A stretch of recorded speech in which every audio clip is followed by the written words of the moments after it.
Bismillahirrahmanirrahim. Allahümme salli ala Muhammedin ve ali Muhammed. Xırda bir daş əgər corabın və ya ayaqqabının içində olsa, insanı yeriməkdən saxlayar və hərəkətinə mane olar.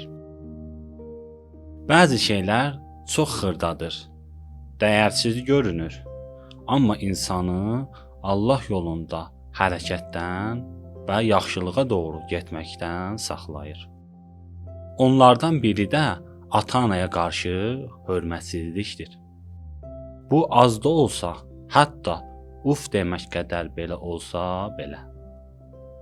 Məhz buna görə Allah Taala Qurani-Kərimdə buyurur: Əuzu billahi mineşşeytanirracim. Fələ təqul ləhumə uffin. Ata-ananıza uf belə deməyin. Ata-ananızın qədrini bilib onlara həmişə ehtiram göstərin.